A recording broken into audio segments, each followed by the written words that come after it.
ایک بیٹی ماں کو کہہ رہی تھی بھوک نہیں، اور ماں کے آنسو ایسے گر رہے تھے۔ بیٹی ماں سے کہہ رہی تھی بھوک نہیں، اور ایسے اس کے آنسو گر رہے تھے۔ میرے نبی سے پوچھا گیا یا رسول اللہ قیامت کب آئے گی؟ آپ نے کہا اللہ کو پتہ۔ کہا کوئی نشانی بتا دیں؟ کہ جب ماں کو ذلیل کیا جائے گا آ جائے گی۔ میرے نبی نے چونکہ ماں کو دیکھا ہے ابا کو دیکھا نہیں، اور 6 سال کا زمانہ گزرا ہے، 6 دن کے بعد آنسو ختم ہو جاتے ہیں، چاہے ماں مرے چاہے باپ مرے۔ ہفتے بعد کبھی کبھی رونا آتا ہے، 2 ہفتے بعد رونا بھی چاہو تو رونا ختم ہو جاتا ہے۔ 6 برس کی عمر میں ابوا کے جنگل کالے پہاڑوں میں میرے نبی کی ماں کو اللہ نے اٹھایا، اور 57 سال کے بعد میرے نبی حج کے لیے نکلے مدینہ سے۔ 12,000 کا قافلہ چلتے چلتے چلتے ابوا میں کچھ 70,000 ہو چکا ہے، اور آپ اپنی اونٹنی پہ سفر پر ہیں، راستے پر ہیں۔ آگے ابوا کا چھوٹا سا گاؤں ہے جہاں سارے قافلے نے ٹھہرنا ہے۔ آپ نے اپنی اونٹنی کو یوں موڑ دیا پہاڑوں میں۔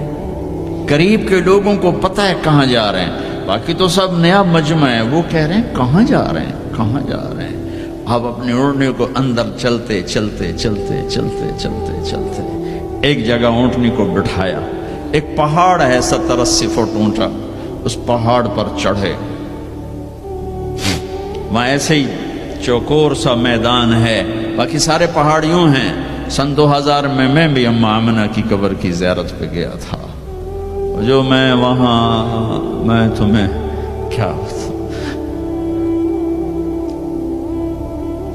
میں یہ واقعہ ہزاروں دفعہ سنا چکا ہوں، ہر دفعہ ہی ایسے رونے بیٹھ جاتا ہوں کہ پھر میں وہاں نہیں کھڑا ہوتا، پھر میں وہاں ابوا پہنچ جاتا ہوں۔ میں دیکھتا ہوں 6 سال کی عمر میں میرے نبی کو اللہ نے یہاں اتنا بڑا امتحان دیا کہ جنگل میں ماں کو موت دے دی۔ 25 سال کی عمر میں ماں مر گئی، اچانک مر گئی، کوئی بیماری نہیں، کچھ نہیں، جس کو آج ہم ہارٹ اٹیک کہتے ہیں، ہارٹ فیلئر کہتے ہیں۔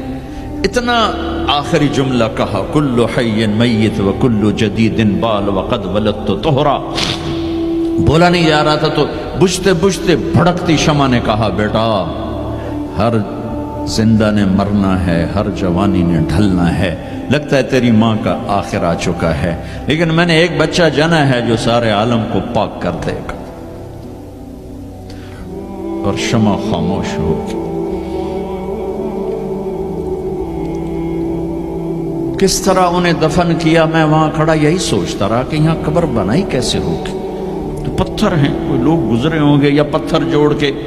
جب ایمن نوکرانی ساتھ ہیں، وہ ان کو لے کر نیچے اتری، اونٹنی کے قریب پہنچی تو آپ نے ہاتھ چھڑایا اور پھر بھاگے، پہاڑی پہ چڑھ گئے۔ ایمن پیچھے گئیں تو وہ منظر تھا کہ شاید اس وقت عرش بھی رو رہا ہوگا کہ اللہ کے نبی نے ماں کی قبر کو چمٹایا ہوتا سینے کے ساتھ، قبر پہ ایسے گرے پڑے تھے۔ اور جب ایمن قریب آئیں تو وہ نوحہ کہہ رہے تھے کہ پتھر بھی پگھل رہے تھے کہ ماں جی آپ کو تو پتا تھا آپ کے سوا میرا کوئی نہ تھا، آپ مجھے چھوڑ کے کیوں چلی گئی، آپ مجھے چھوڑ کے کہاں چلی گئی۔ ایمن نے اٹھانا چاہا، انکار کر دے گا، میں نہیں جاتا، میں نہیں ماں کو چھوڑ کے جاتا۔ کھینچ کے لے گئی، گھسٹتا ہوا بچہ پہاڑ سے اتارا۔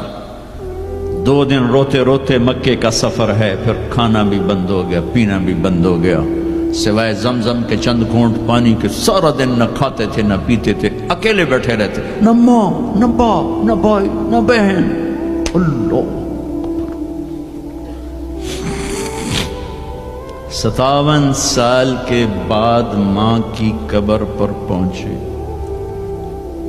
اور قبر کے سرہانے آ کر بیٹھے، گوڈے اوپر اٹھائے اور ہاتھ یہاں رکھے اور سر گوڈوں میں دے دیا، جیسے چھوٹے بچے رونے کی پوزیشن بناتے ہیں۔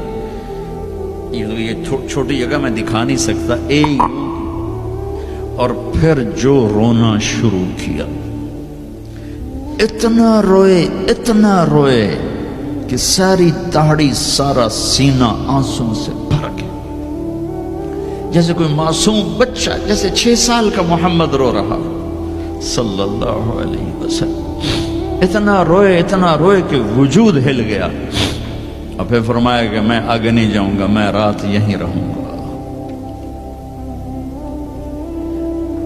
تم کیا جانو رشتے کیا ہوتے ہیں، تمہیں صرف پاؤنڈ گننے آتے ہیں۔ تم سے مراد میں بھی اور سارے بھی، کہ ناراض نہ ہو جاؤ، ساری امت کا یہی حال۔